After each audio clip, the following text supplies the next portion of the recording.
Let's turn the page. Can we just get a whole new book instead of just the page? Yeah. Guys, it's one game. It's one game. That's my big God thing. damn it. The sky's not falling. I know. We're 5-2. I know. We're 5-2. Yes, it was a gloomy, cloudy day. The wound here. is not healed yet, though. So. No. 45, 40, 35, 30. He's gonna go.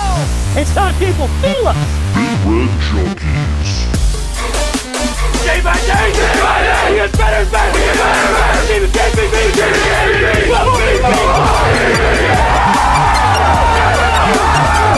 If we die, we die. Man, put a child in that. Put him in the aisle. Bring that trophy back to Lincoln. Welcome into another episode of the Big Red Junkies. I am BJ. This is Matt. This is Jed. We are recapping the atrocities in Minneapolis, and we are previewing Northwestern. That was a rough one. I'm sure we're going to talk about many things, but I do we want showed up unlike the team did.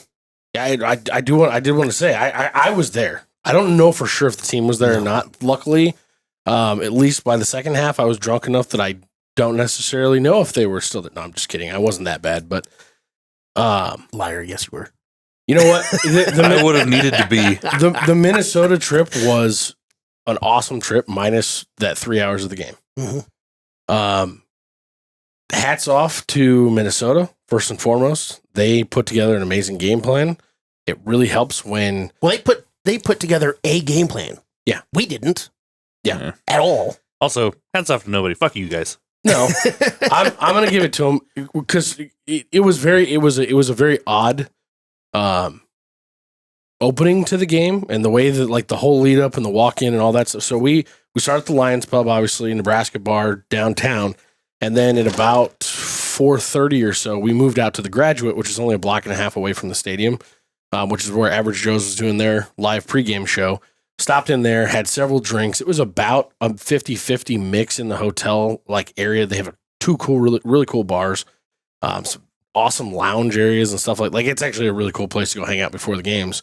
And like the Minnesota fans, it was as if it was like the Akron fans showing up just to go, like knowing they were going to get their asses kicked. Like none of them were confident in the game.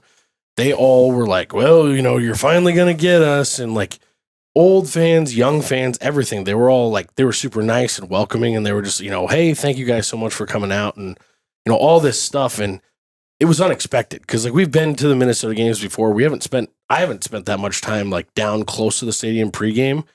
And even all the walk in and everything was just like people, like Minnesota fans were just kind of downtrodden. It was weird.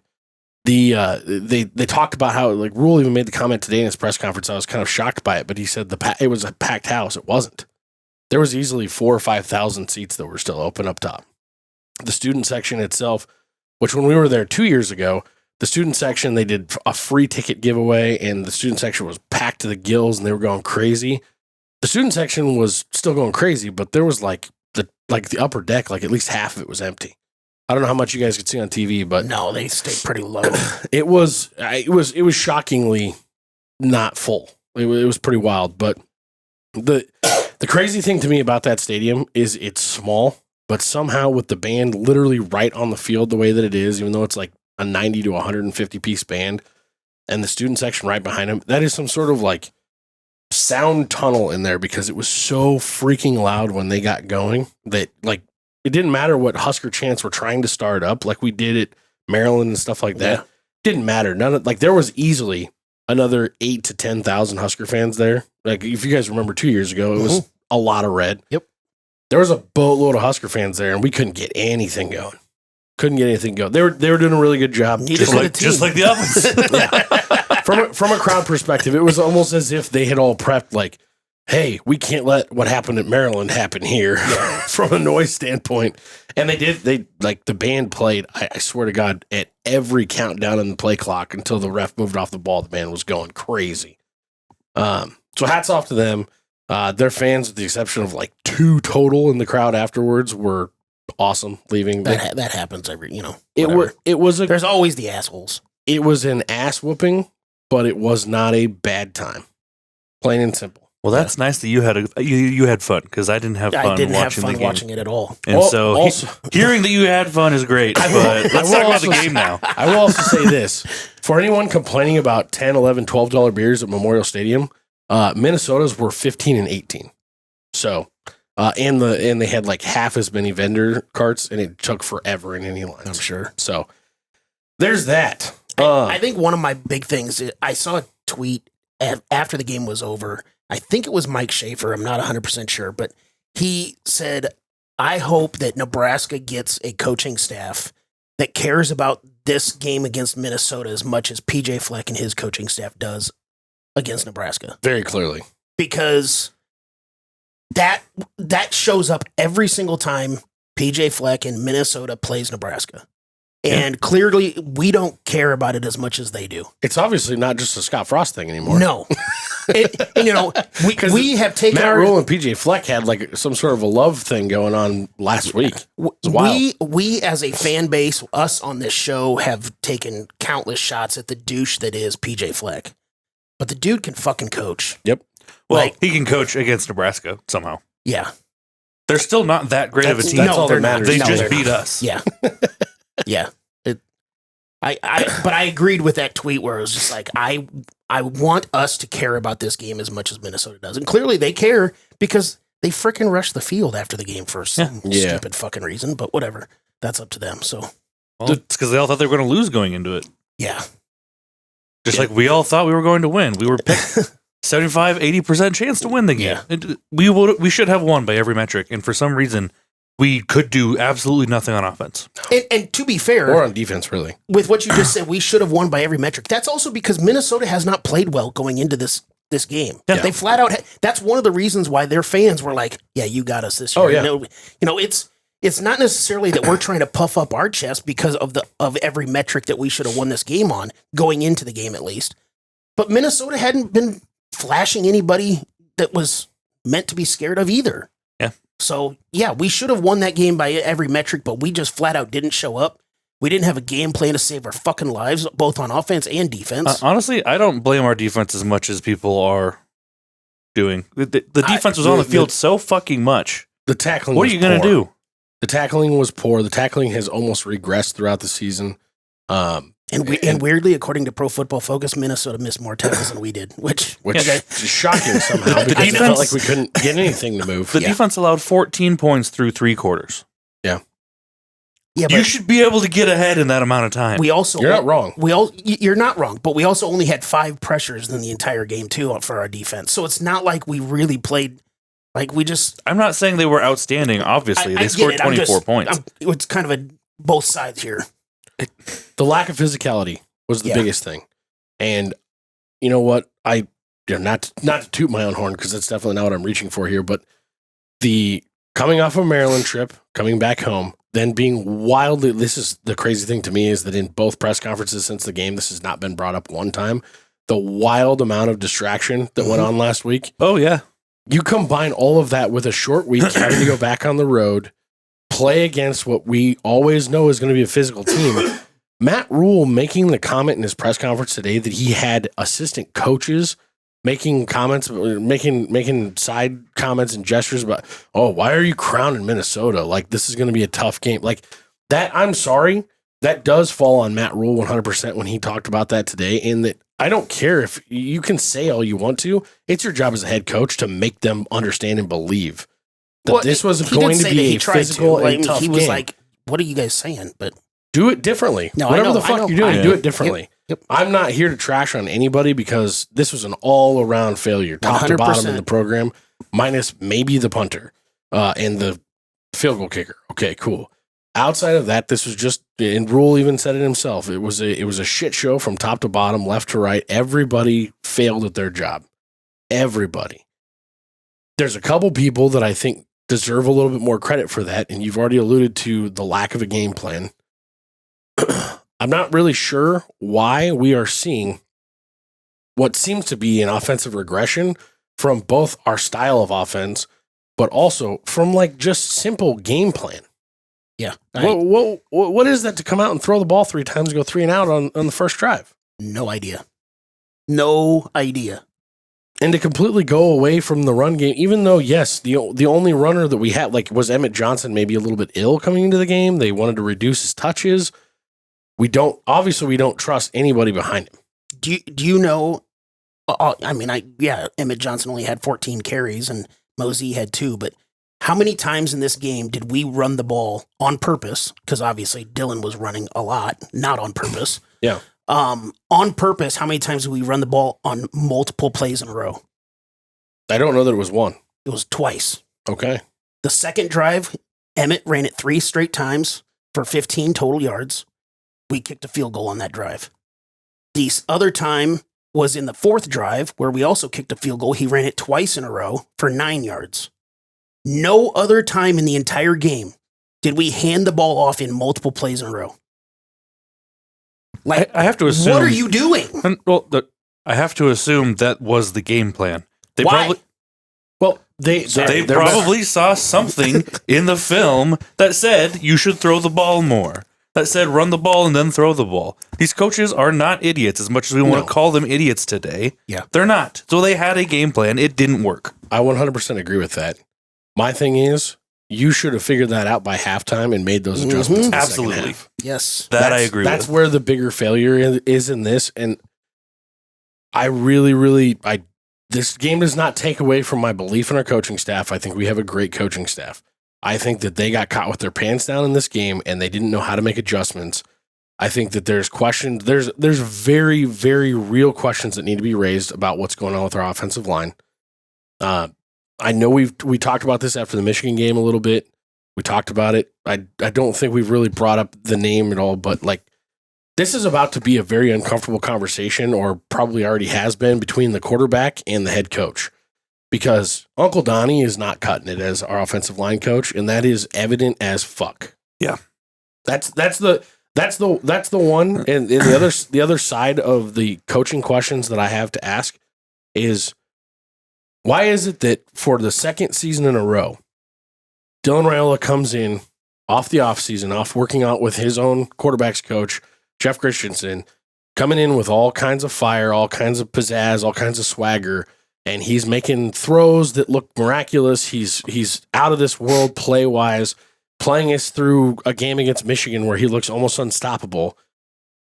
And we get to 5 or 6 games in, and he just slowly falls off. Mm-hmm. And it seems like it's the exact same thing that happened following the Illinois game last year. And you're 8 to 9 weeks removed from his offseason regimen and the coaching that he's getting in the offseason.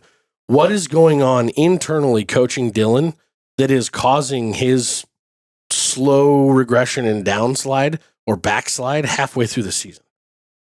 It's concerning at best and should be under the microscope, in my opinion. Yeah, which then you're pointing at Glenn Thomas, our quarterback's coach. Right. Yeah.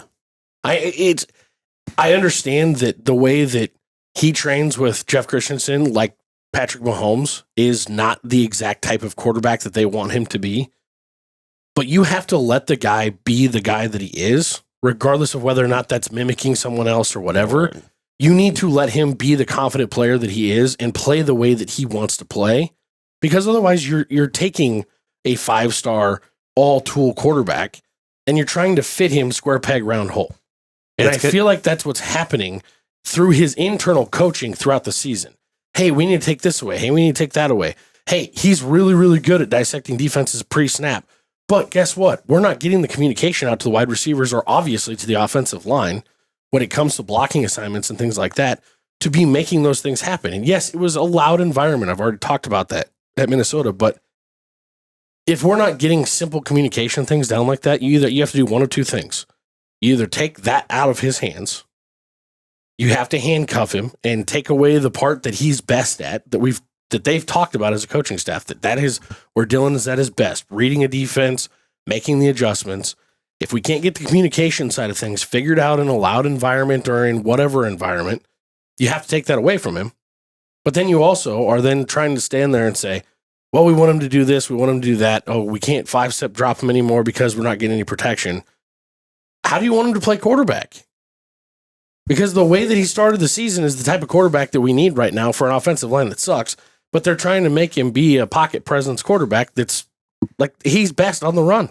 Rule has said many times, even last year, he was saying this when Raiola was a freshman, that they're basically treating him like an NFL quarterback where he gets everything. Well, maybe he shouldn't have everything.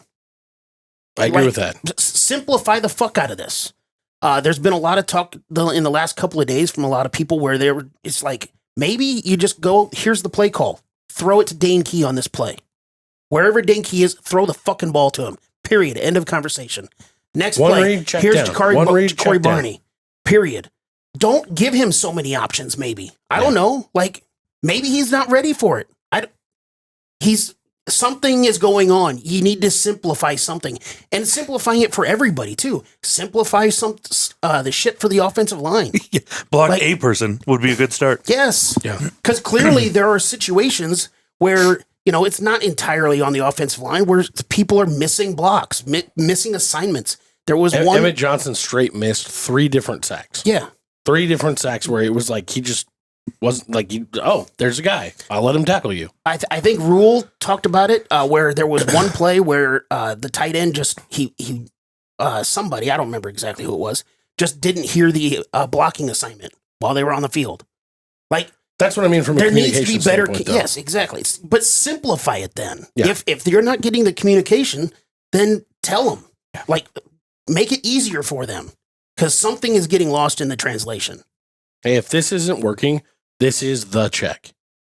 Not, hey, you have 10 plays on your arm that you can call out that maybe they're not hearing.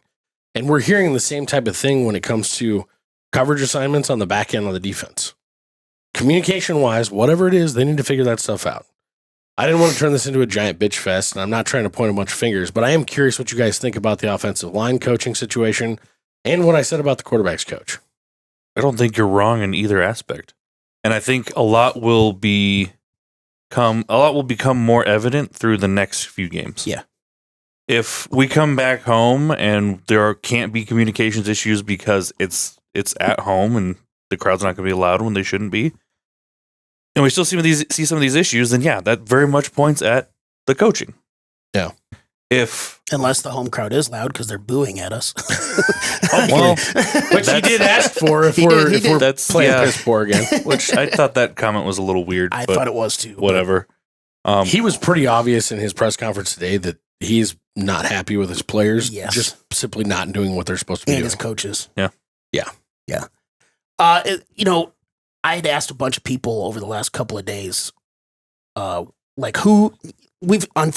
seen a lot of these games in the last handful of years. But typically we can find a handful of positives, whether it's a player or whatever. I couldn't think of anything in this game. I couldn't come up with one damn positive. We didn't fuck ourselves on special teams. Anybody that flashed, no, we didn't. There's your positive. That's the one thing about this game is actually when it comes to like the big mistakes and the things that have cost us games in the past, we didn't beat ourselves that way. We just didn't do anything. Exactly. And so it kind of go along with the offensive line coach and the quarterback coach. I know it's a direct question about those, but I still just kind of something you said earlier too. Everybody from top to bottom is to blame in this. It shares equal blame. I agree. I could make an argument for literally every player and every coach that would be number one on my blame list for this game. It was that bad. I'm asking those questions more from a backed up looking at the last 4 years with Donovan Raiola, looking at the last 2 years quarterbacks coaching wise. That's really what this is more of a big scope picture for me. Mostly because we've already brought up the O-line coaching side of things once this year. I also I have a kind of a funny tongue-in-cheek question for you. Well, hold on off on that. Just real quickly with your offensive line thing. I think the biggest thing that I come back to as far as a bigger picture offensive line stuff with Raiola is it takes me back to right before the season. I saw a tweet by somebody that said, what does it say about our offensive line coach that 3 of our projected 5 starters are all transfers? None of them are developed players that he has. You have to look at Evans as a developed player. Yeah. You have to look at him. But outside of that, Latovsky looked better last year than he's looked this year. Mm-hmm. Hasn't looked bad this year, though. But I'm not saying he's looked bad, but he hasn't. Latovsky's our top graded out PFF player last year on the offensive line. He's not even close No. to that this year. No. I'm not saying that that's Yeah. indicative of him, his play being piss poor or anything like that, but I'm not seeing the development, guys. I'm not seeing what we need to be seeing, and we apparently don't have any of the young guys, the studs, that we roll out a fucking trailer like we're Grant Brickses. stuff like that. Stuff like it's.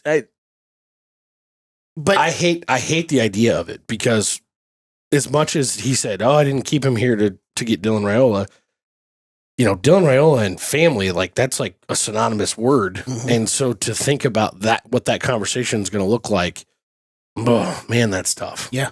That's tough. But I think it does say something to the fact that at least going into the season, 3 of our 5 projected starters were all transfers and not developed guys. Well, And we can't seem to bring up a tackle. No. Yeah, well, and not only that, but those guys that we brought in still aren't performing as well as they were previously. Yeah. I mean, you look at somebody who was in the national championship last year, and he is just falling in line with the rest of the dudes letting guys through. Like, it's the whole line is to blame on this. Yes. Yeah. Now, my tongue-in-cheek question about that is, if we were to make a move mid-season and thinking about trying to bring someone in immediate, there's somebody that recently became available that is widely considered one of the greatest offensive line coaches in the National Football League, who might or might not have a little bit of familiarity and tie back to the University of Nebraska. His son actually just got fired as the head coach of your team, the Titans. Would Bill Callahan take $2 million to come in and fix our O-line for the back half of the season? I think Bill Callahan hates this state so much that he actually flies around the state instead of just over it. Also, I think this state hates Bill Callahan so much. I'm sorry, but I had to bring it up. We might actually get our new stadium wish because we'd burn the stadium down as soon as you walk down the field.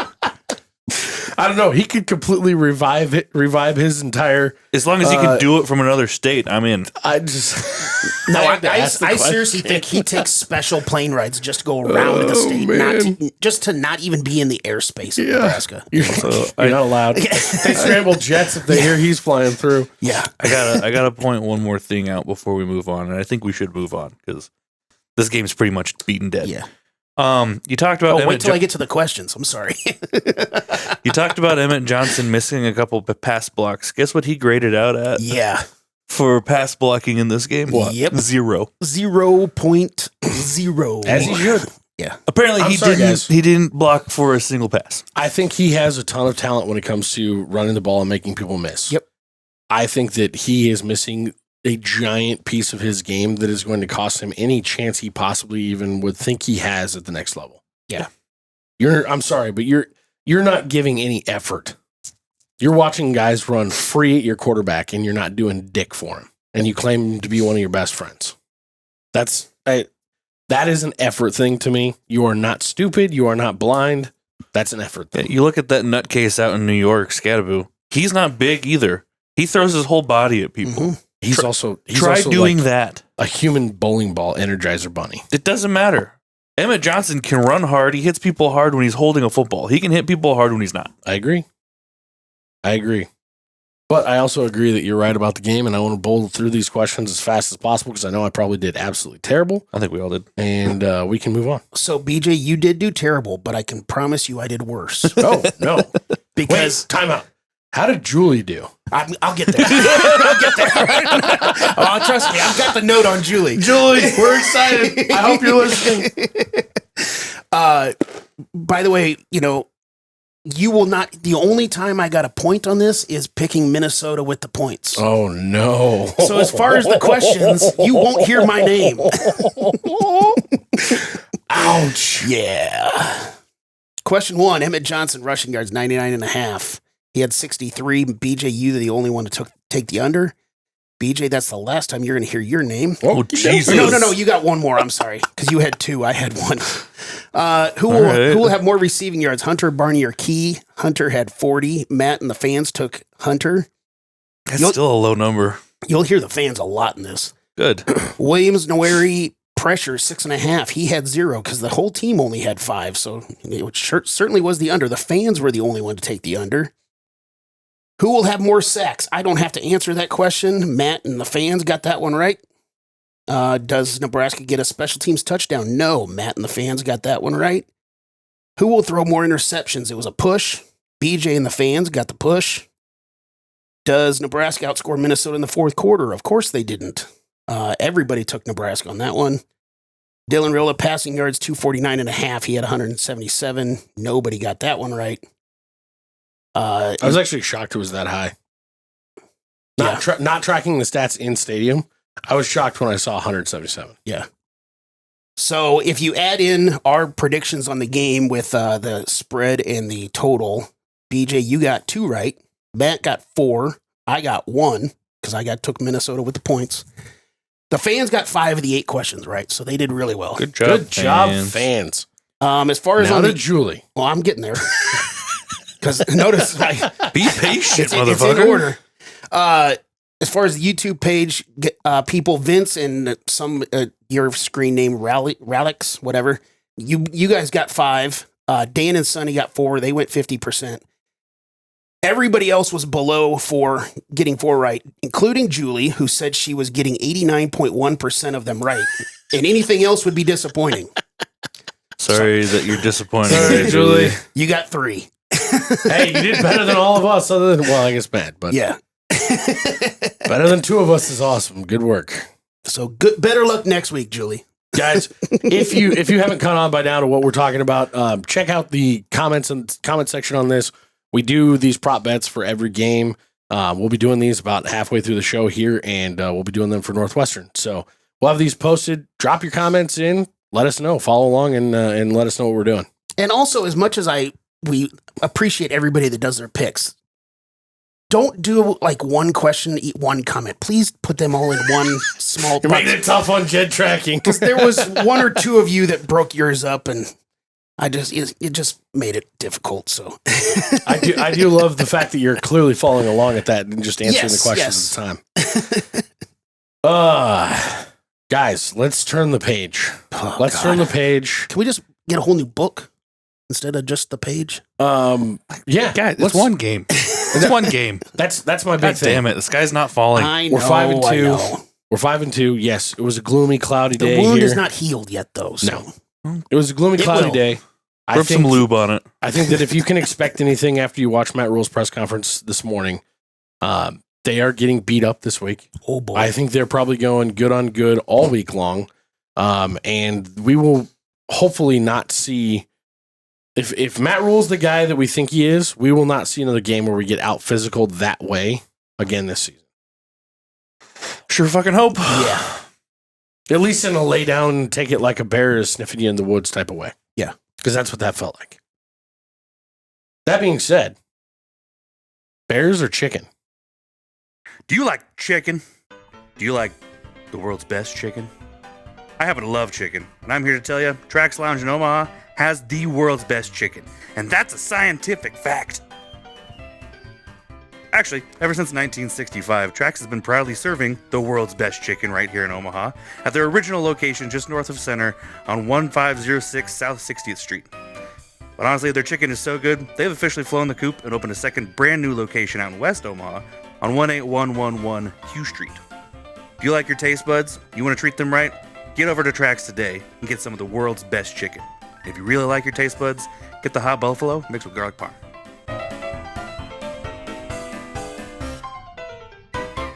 Matt, let's roll into the fantasy update.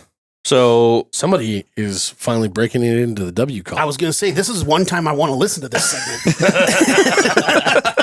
The other times I was like, can we just breeze through this? Well, it's funny. I was looking at all of my fantasy stuff this week. It was just a week of losing for me. I went 1-4 in our Pick'em league. I'm going to lose all 3 of my fantasy leagues, and I lost this fucking league too. Yeah. But so did BJ, because you got your first fucking win. Yay! Heyo. Me. You were actually the only person in the 300s this week. Yeah. I needed that badly too, because I was way behind. To let you guys know what our scores typically are, it's somewhere between 310 and 340. We were rough on this one. Just like the Huskers were, honestly. Yeah. So I'll just kind of run down the list. For BJ, you only had one player in the 60s. It was Deshaun McCullough. Yeah. Donovan Jones was in the 40s. I think that's the lowest score we've seen so far this year. Rough. And he had 50 snaps, so that was a rough one all around. You also left a ton of points on your bench. You had 2 of the top 10 players sitting on your bench: Deshaun Singleton and Marquise Watson-Trent. I kind of hosed myself, or I would have been right up there with Jed this week. Marquise Buford only had 7 snaps, so he was disqualified from scoring any points, and he was in the mid-60s, so that hurt me quite a bit. Luke Lindemeyer once again had a good game. There's not a lot else to say there. You said Buford was in the 60s. That means you basically would have beat me or tied me. It was really close. Yeah. Okay. You were still winning. You would have won by 2 points. Okay. So it would have made it at least a lot more competitive. Yeah. But no, 7 snaps isn't going to got it. No. Heinrich Harburg also only had 7 snaps in the game this week. He was on my bench, but still, that was a little shocking to me. Jed, for you, like I mentioned, you have 3 of the top 10 players going hard this week. So, Hell yeah. Way to go. And that's not that. There's kind of average weeks for them. They're pretty consistently good, just not great. Well, the big thing is we typically are having players in the 80s. Yeah. For these scores. We also have some steady eddies, which is a lot of your team. And then we have some guys that are typically good performers that just played like shit. Yeah. For me, I would like to make some adjustments. I'm going to move Ja'Cory Barney into my offensive 2 spot. And then I'm going to swap. Well, yeah, you're going to want to take Spindler out just in case he doesn't play. Yep. And then I'm going to swap Singleton for Donovan Jones and Marquise Watson-Trent into my flex. Just as an FYI. Okay, say Ja'Cory goes up to Rocco. Ja'Cory goes up to Rocco. Okay. And then Deshaun Singleton and Marquise Watson-Trent are taking those last 2 spots. Yes. Okay. You got it? I'm going to follow up with you. Yeah, we'll fix this after. We'll do this Okay, that's later. You making any changes? Actually, I know Keona Davis had a really good game, but I kind of think that I'm going to keep this one where it's at. I know Dane Key was my low scorer, but maybe with the way that the press conference went today with Rule, where he had a lot of short answers of got to get him the ball. Got to get him the ball. And he was talking about a handful of different players, specifically Barney, who only had the 1 target, and Key, I don't think had any targets. Got to make a way to get him the ball. I think they're going to try to do that. So I'm going to keep Key in there. Awesome. I'm going to bump out Buford because he didn't get enough snaps in this game. He's not getting snaps, period. And I'm going to bring in Williams Nwaneri because he actually played pretty well this last week. Also, and this is something that I just thought of, not that I want to go back to the last game. Do you think part of the reason he's not throwing some of those jump balls is because he had those 3 interceptions the week prior? I would say no, because he hadn't thrown them before that either. And he did throw a couple of them. He threw a bunch Minnesota. during. Well, I suppose. I don't know. I mean, I'm just trying to rationalize why. One hit Hunter in the face mask and he dropped it. So, it's. I'm just trying to rationalize why things happen. You're not wrong. Like I said, high performers that just shit the bed. Yeah. Fair enough. All right. Let's just assume they all had the flu this week, and it was just a flu game. It's a bad game, and they're not Michael Jordan, so they didn't push through. Yeah. Also, because of the fact that BJ had such a shit week, our cumulative points were all within about 100 of each other. So it's kind of getting back to even. Like I said, I needed this kind of a week. Yeah. You keep talking like I had such a bad week. You still were 18 points behind me, guy. 18 points behind you, and I had 1 player get DQ'd. Yeah.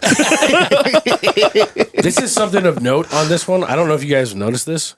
Marquise Buford has not played more than 22 snaps since week 2. Yeah. It's interesting when you have Hartzog out for basically that entire time. And I know they've moved Sayer Wright kind of into more of a roaming The nickel. spot. It's I don't know. It's interesting. I don't really know exactly what's going on back there. Still good in the secondary, but Well, and with the Like way mom with the meatloaf. and with the way Donovan Jones has played the last couple of weeks, hopefully Hartzog can get back. They said he might have played against Minnesota. He just wasn't ready.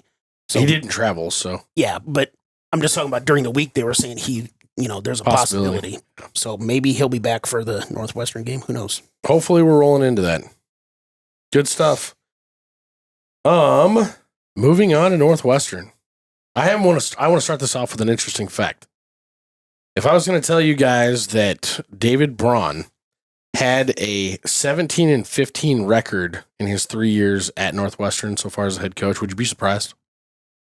No, because that first year he Yeah. He had a great year for no reason whatsoever. When there was nothing expected of him. Yeah. Would you be even more surprised to find out that he has the exact same record as Matt Rule in his first 3 years here? I know, because I knew Rule was within 2 games. Yeah. Also, right when you around think there. about it, Rule always, like, at least historically, comes in, has an awful first year, mediocre second year, and he blows it up the third year. So I would expect that. I just think it's interesting that we think of Northwestern as being a doormat since Pat Fitzgerald left. Yeah. And they have the same record as us. It's kind of crazy. Well, kind of a crazy thought. It's But because we don't like to sit here and think about how much of a doormat we've been over the last few years. there you go, Matt. Nailed it. I think this is going to be a better game. This is going to be a better week. I know you guys are shocked to hear me be positive about heading into a game. Yeah, I've never heard you be positive on this show ever. I want to kick this off with why our offense is going to kill it against the defense. Tell me about their defense, Jed. Well, here's the thing with my prep for this game. I kind of wanted to, like, of course, be snarky because that's what we are. But also, like, I don't really care about Northwestern. I only care about what we're doing because this game, this is the type of game that is about us. Yeah. With what we did It's a get right game. or did not do against Minnesota. This game is not about what Northwestern does. It's about what we do and what we should do for ourselves. But at the same time, you know, when you have the sack situation that we do, basically you just kind of look at who are the edge rushers for whoever Nebraska's playing, and you say, remember those guys, because they're probably going to have a good game.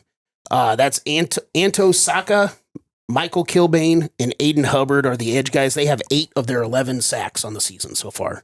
So you'll probably get a good dose of those guys' names. You know, they're on a 4-game winning streak.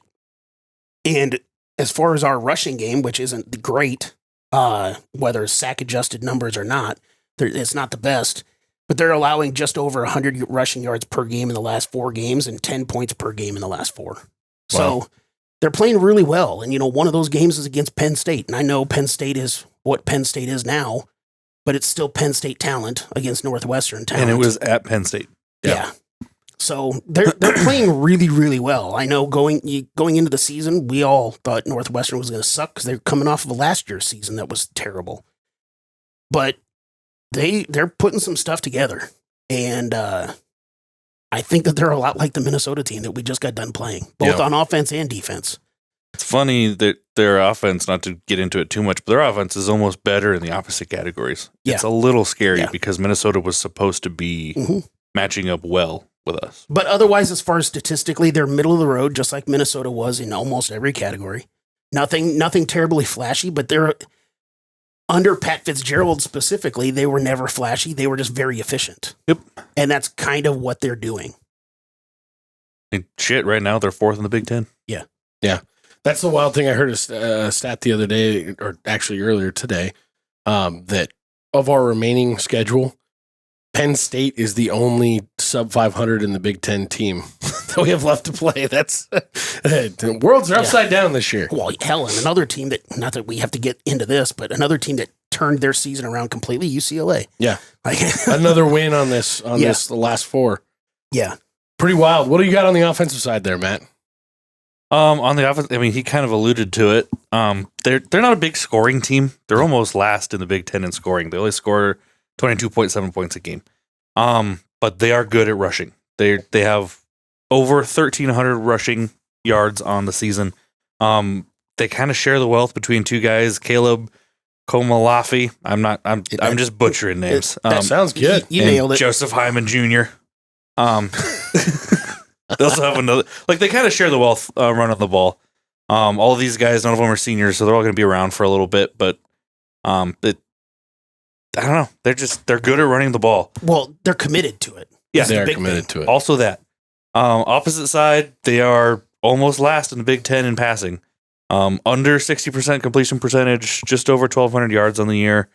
They do have one pretty damn good receiver, Griffin Wildy. Wildy? Yep.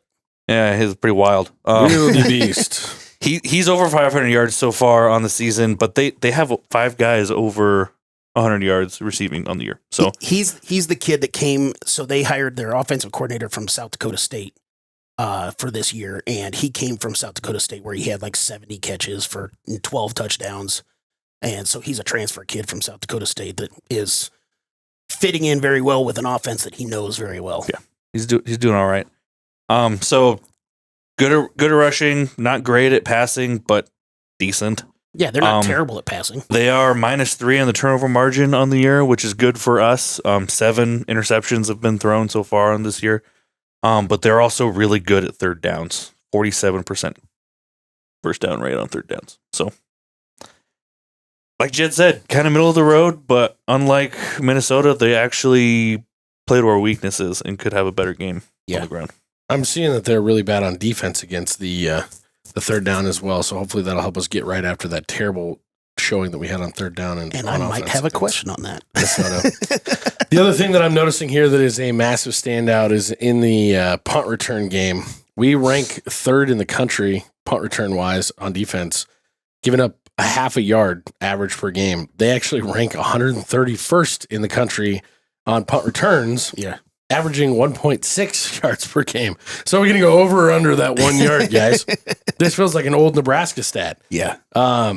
There's not a lot else here that seems like it's crazy other than the fact that, just like Matt said, they kind of match the opposites of what it looked like against Minnesota last week.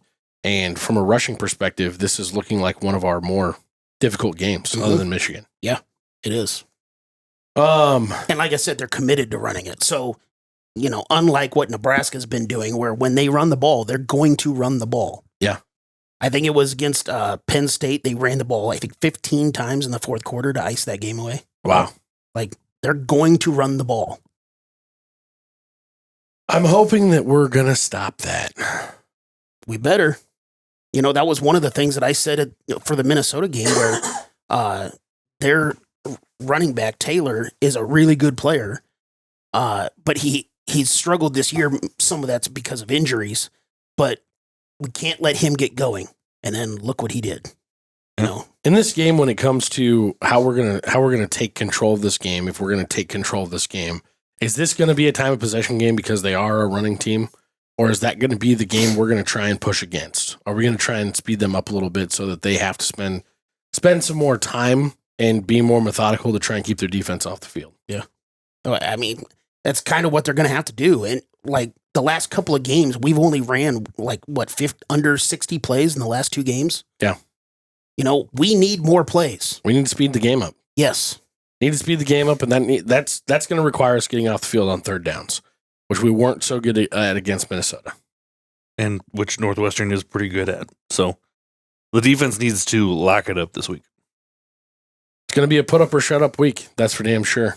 And I completely agree with what Jed said. I think this is way more about Nebraska getting right than it has anything to do with Northwestern. I think Northwestern is a comparable team. They don't have the resources that Nebraska has, or at least that we thought Nebraska has, to keep up in this game. Nebraska just has to go out and actually perform correctly. And that's not entirely I'm not trying to disrespect Northwestern in this. It's just what Nebraska's coming off of. This game is about what Nebraska should be. Exactly. Yeah. This needs to be a get-right game, no doubt. Let's roll into the questions. All right. Most of these questions are going to be just focused on Nebraska because, again, that's what it needs to be. Missed tackles by Nebraska. It's been kind of the bugaboo. We've had 40 missed tackles in the last 3 games. So I basically put it at our average at 13.5. How many do we have against Minnesota? 12, I think it was. Okay, I'll take the under. Okay. I'm also going to take the under, just simply because of the fact that I think we had that is 17 against Maryland, by the way, just that for is reference. That is going Half to of be those are on their quarterback. And I should have mentioned this. Their quarterback is not mobile at all. No. Yeah. No. Yeah, I'm going to go with the under as well, just mostly because that was in a almost laughable moment in his press conference this morning. Matt Rule was asked, are you guys working on the tackling? Like, what's being done with that? Are you running more tackling drills? And he basically said, we can't run any more drills than we already have. Guys need to learn that they can't expect to be able to leave their feet, dive at somebody's shoes, and think something's going to happen. Mm-hmm. Again, I appreciated the sentiment, putting it on the players, saying, dudes, step up and do your fucking job. Yeah. Do your job. Yep. Period. What you taking? I'm going with the under just because it has to be under. It has to be under. They have to be under. Period. All right, Julie, you heard it. it's your time. Go over. It's probably going to be over based on all of us three doing it. Question 2, sacks allowed by Nebraska. This kind of has to be a question almost every week now because it's not just a problem. It's the problem. Yeah. It's the problem. If I'm not mistaken, we are currently ranked dead last in the country for sacks allowed. I could find that in just a second. That's okay. We'll just you keep talking through questions. I'll Okay. take a look. Northwestern only has 11 on the season, but Nebraska gives up 1 million of them. So I put the number at 5.5. I didn't really know what to put the number at. Kind of seems high considering they only have 11, but we literally just ended up giving up 9, and we gave up 7 earlier this year too. So I'm going to put the number at 5.5. Isn't it strange that the week that we should have been giving up the most to the team that was leading the Big Ten in sacks, Maryland, we only give up 1. Pressure wise, it was like, hey, they focused on the fact that there might be pressure and we're gonna give up some sacks. We're gonna go ahead and get away from that. By the way, we have not given up the most yet this year. Okay. We are second to last. South Carolina and Auburn have given up 2 more sacks than us. Holy shit. Wow. So yeah. Well, we know how good their seasons are going too. Yep. As far as this one goes, to me, it's going to come down to whether or not Rocco Spindler and Elijah Pritchett have got their stuff together. I think Elijah Pritchett, obviously, he can play the whole game, from what I understand. Rocco Spindler, I hope to hell that he's going to be able to get back in there because he has been one of our best guys on the offensive line, at least one of the most consistent. Mm-hmm. What did you set the number at? 5.5. I hate that it's that high, but It almost feels low. This is a hopeful under for me. A hopeful under for me. Yeah. Okay. Are you going to do math? I want to prove it. Shit. That's what I'm taking the over. Yeah. And God fucking damn it, I hope I get it wrong. Yeah. I kind of feel like because of what I picked for the first question, that it has to be under on missed tackles. I have to take the under on this one because it has to be under. I hope you have a great week. But I have to say over. No, I have to say over. Like, the reality is what reality is. It's been really bad. Yeah, I got to go I with don't it. just expect our players to be miraculously better overnight. God, could you imagine if they have over 5.5 sacks at home? There'll be the boo birds Oh that Rule's God. calling for.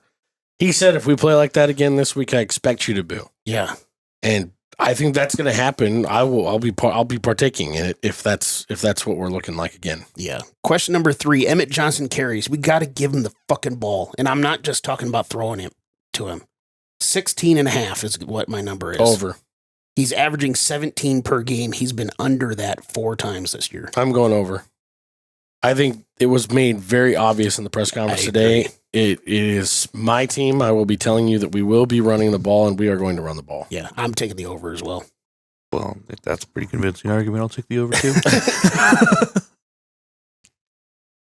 Question. I would expect to see Emmett Johnson run the ball at least 22 times in this game. I would say at least 20, yes. So yeah, the more the merrier for me. I'm good with that. Question 4, who will lead the game in receiving yards? Anyone for Nebraska, any single person for Nebraska, or Northwestern's Griffin Wilde. Griffin Wilde is averaging 73 per game.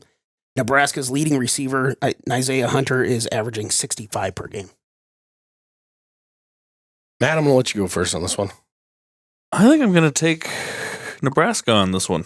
Okay. I think even if we have a tough time with the sacks this week, they're going to have a better game plan for Dylan Raiola, and I think he's going to get the ball out more. Some of that could also be your trust in our secondary also to cover Wilde. Yeah. Well, just in general, our defense to play better this week. Okay. A point that I heard made on the radio today was it seems as if the way Ja'Cory Barney goes is the way we go. And he is kind of the heartbeat of the offense, if you will.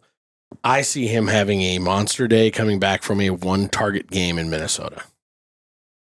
He's also going to be the guy that when we're speeding Dylan Raiola up and making him get the ball out fast is that guy. Mm-hmm. So I think he's going to have a monster day. I see him going over 100. I'm going to go with Nebraska as well, mainly because, I kept Dane Key in on my starting roster. For the So this is a hopeful pick. Well, it's not just Dane Key, but No, as I far know. as The whole rationale behind it. rationale behind it was we have to get certain guys the ball, period, end of conversation. And I think that that's what they'll do. Dylan Raiola has to have a monster game. Period. Your lips to God's ears. Question 5. Tackles by Javin Wright, Dylan. 10.5. Oh, man. He has been on a tear. He has had 10 plus tackles in the last 4 games. Math over. Well, he had 10 in 2 of them and 12 in 2 of them. So technically, Math. if he had 10. Math. Okay, I'm just saying. Give it. Go get some. He's been playing great. He has been. Yeah. I am going to go with the over on that as well. Okay. Shaver's also not being 100% is part of why I'm doing it. Yeah. I'm actually going to go with the under just because, number one, we are agreeing way too much on all of these questions. Facts. But I think he might get to 10 and then he wouldn't be over. So I'm going to take the under. Also, you brought up Vincent Shavers. He needs to get healthy. We need him back playing at full strength. Yeah. Well, they said he was cleared to play last week. He was just dealing with too much pain. Yeah. So hopefully he's, whatever is going on is getting fixed this week. I want you to be in no pain and causing pain. Yep. Cause the pain. Question 6, defensive takeaways by Nebraska. They have not gotten a takeaway in the last 2 games. Northwestern has given up 3 in the last 4 games. That was straight up called out in the press conference today, too. So there was a part of me that wanted to make this 1.5, but it doesn't justify it. So I just said 0.5. So basically, yes or no? Yeah. I'm going with yes. Okay. I don't think it's going to be a pick. I think it's going to be a fumble. Okay. You said yes, Matt? Yeah, it might even be on special teams. Okay. I know I don't want to agree on all these, but I'm going with a yes as well. Well, and I know not to call you out on your numbers, but they actually are -4 in the turnover margin this year. They've taken 7 and they've given away 11. Not according to CFB stats. Well, according to Nebraska's stats. Okay. That's great. Yeah, I think it's going to happen. I think we're going to get one. We're probably also going to give one away. Question 7, Nebraska third down conversion percentage. I put it at 40%. They have only gone over that one time in the last 4 games. Nebraska is averaging 44.4%. Northwestern allows 41.3%. In conference, Nebraska is 29.5%. When the offense is clicking, we're on schedule. That includes picking up third downs. Mhm. I have to think that because this is a get-right game, because we're back home after 2 weeks on the road struggling, this is going to be an offense that looks more like it did when it was on schedule, and that means we're going to go over. Okay. Matthew? Say the question again. I'm sorry. I was That's trying to prove BJ wrong and prove myself wrong. So Made sense. I had Damn at it. home selected. It was a problem. Anyway, what was the question? Nebraska third down conversion percentage at 40%. Nebraska in conference, they're only at 29.5%. They're 44 on the season. Can go with under then, I guess. Yeah. Math, you. Yeah, as much as I want to say that this is going to be a get-right game for all the reasons you said, BJ, but yeah, prove me, I guess. I'm going to go with the under. Just don't ever get to third down. Problem solved. A guy that we didn't, my last question involves a guy that we did not bring up for the Minnesota review, and that's Donovan Jones. He had a rough one on Back-to-back Friday night. rough games. So we're doing targets on Donovan Jones. He has been targeted 13 times in the last 3 games, allowing 10 catches for 128 yards. So, and it seemed like, especially in the second half, Drake Lindsey from Minnesota basically just walked up to the line of scrimmage and goes, Oh, there he is. 37. There's Okay, my here's my the guy. pass. There's my guy. Oh, 37, you're over there. Okay, there's the pass. Good luck. So, 3.5 targets on Donovan Jones, which seems like a lot, but the last 3 games it was 5, 3, and 3. Or no, 5, 3, and 5. Sorry. I'm going to give Matt this chance here. It's only down at 3.5. Yeah. I think I would have bid at it at 4.5. So I'm going to I take the almost over. put it at 4.5, I'm but going to take the over on this one. And I think teams watch the game film. Yep. They're going to see that happening. So it might be in the 6 or 7 range. Here's Who my knows? thing is, so do our coaches. I think there's a fair to decent chance that he doesn't have enough opportunity to get 4 targets. You in think this he's game. going to be off the field some? I think that he's going to see a reduced playing time unless there's another injury back there. Yeah, that's the only. In my mind, that's the only right way to go about it. That's fair. Yeah, I'm going to go with the under mainly because hoping Hartzog's back and maybe that takes away a bunch of his snaps. It's kind of the same concept of what you were just talking about. Either way, there's other dudes that can play. Yeah. And so I think that when you have back-to-back really rough games like that, you're going to see a little time on the pine so that you can get your head right and get to feel a little bit of that pressure. Yep. That's all I got. That's all you got. Well, guys, it's Northwestern at Memorial Stadium back home. Is this homecoming? This is not homecoming, is it? I have no idea. Okay, I have no idea either. I think they did it a couple weeks ago. Very, very, very fair. It's not a huge thing in Nebraska, so I know a lot of other places like homecoming is like this big ordeal. It's not a huge thing in Nebraska. It's kind of one of those quarter break footnote type things, but Kind of just a southern thing, isn't it? 11 a.m. kick on FS1. It is going to be a little bit chilly, maybe a little bit breezy, overcast, 55 degrees at game time is what they're saying. I don't like this number because it looks almost identical to the all the analytics that were out there about the Minnesota game, where even ESPN has us at a 75% chance to win. I think it was 75.6 last week. This is 75.1. Yeah.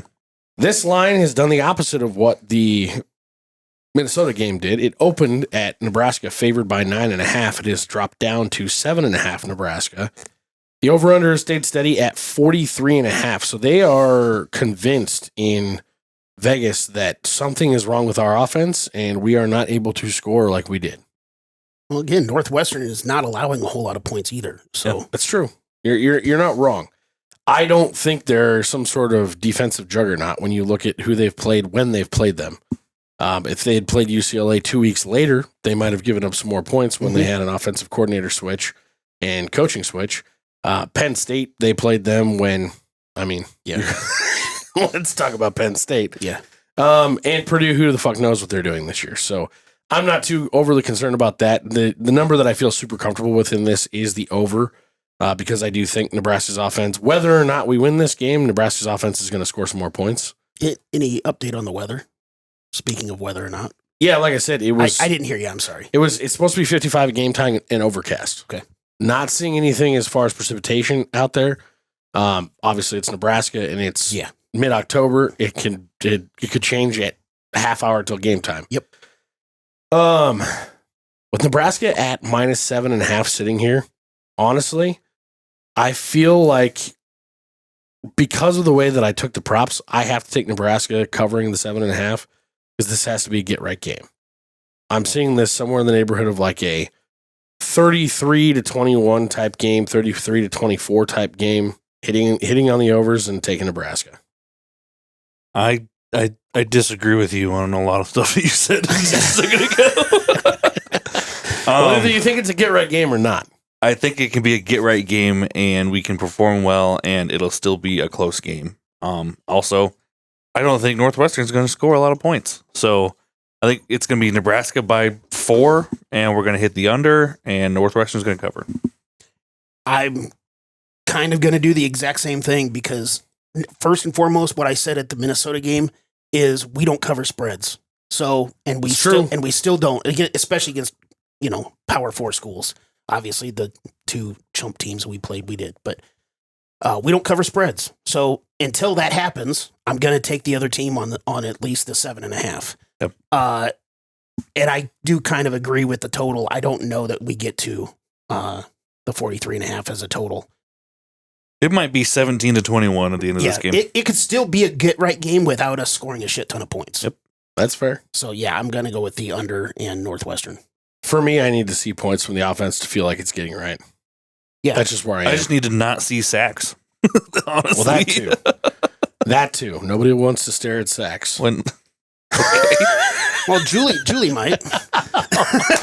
Julie. Shit. We love you, Julie. Sideswiped her at the end here. We love you, Julie. I don't know what Jed's problem is damn. tonight. He's still taking out his aggression for the Minnesota game. Guys, please do us a favor. If you haven't already, subscribe, ring the bell notification. That way we'll know when we're getting our shows up there. Like us, share us out on the socials, and let us know what you think about this game. And this may be the most unbelievable night in Cornhusker football history.